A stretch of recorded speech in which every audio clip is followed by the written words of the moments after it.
সম্মানিত আমাদের সবারই পরিচিত চট্টগ্রামের মানুষের নেতা, বিএনপি কেন্দ্রীয় নেতা বর্তমানে ডাক্তার সাদাত হাসান ভাই, মুক্তি ভাই সহ আমাদের সাইফুল ভাই সহ আরও অনেক আমার মামা জনাব ইসলাম সাহেব বিএনপি এবং সম্মানিত উপস্থিতি। আসলে রুহুল আমিন গাজী ভাই এত অল্প বয়সে আমাদেরকে ছেড়ে ভাই আসলে জেলের নির্যাতন এটা বিভিন্ন বই এবং বিভিন্ন ইতিহাসে আপনাদের সবার জানা আছে। রুহুল আমিন গাজী ভাই জেলেই অসুস্থ হয়ে গিয়েছে।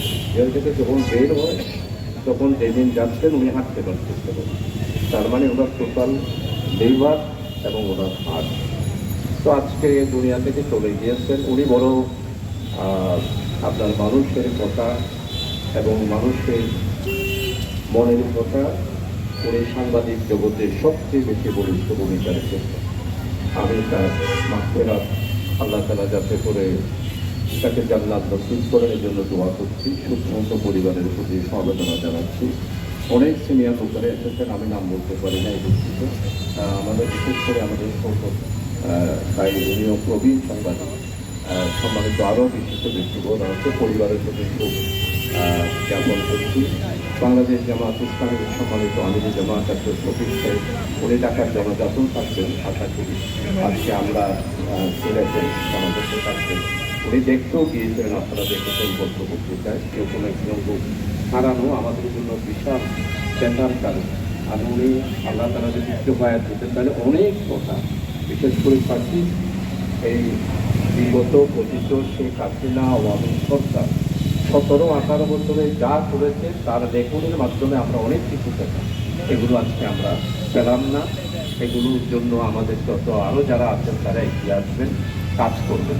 আর বিশেষ করে চট্টগ্রাম ক্লাবটা, এই চট্টগ্রাম প্রেস ক্লাব যেটা আছে, এটাতে আমরা সর্বসাধারণ সর্বস্তরে মানুষ যাতে করে আসতে পারি সেজন্য ব্যবস্থা হওয়া দরকার। রুহুল আমিন গাজী ভাইয়ের আজকের এই জানা যায়, আমি বড় আশা করি আমরা 18 বছর এখানে আসতে পারিনি, কোনো কথা বলার সুযোগ ছিল এখানে যেন আজকে জানাজাতে করতে পারছি। যদি 5ই আগস্টের পরিবর্তন না হচ্ছে এখানে জনজনতা আমরা করতে পারতাম। সবাইকে আন্তরিকভাবে ধন্যবাদ করে আমার কথা শেষ করছি। জনাব রুহুল আমিন গাজী ভাই চট্টগ্রাম চট্টগ্রাম মেট্রোপলিটন সাংবাদিক ইউনিয়নের সাবেক সভাপতি জনাব শামসুল হাজুরি ভাই এখন আজকের এই অনুষ্ঠানের মানুষের নেতৃবৃন্দ, আপনারা সবাই সুশৃঙ্খলভাবে দাঁড়িয়ে যান। এখনই নামাজ শুরু হবে। শুধু নামাজ শুরুর আগে একটা কথাই বলবো, রুহুল আমিন গাজী গণতন্ত্র এবং ফ্যাসিবাদ বিরোধী আন্দোলনে যখন রুহুল আমিন গাজী কিন্তু প্রেস ক্লাবের সামনে কখনো তিনি নির্দিষ্ট হন নাই ফ্যাসিবাদ এবং সবাইকে ধন্যবাদ। চট্টগ্রাম সন্তান আমাদের সকলের প্রিয় সাধারণ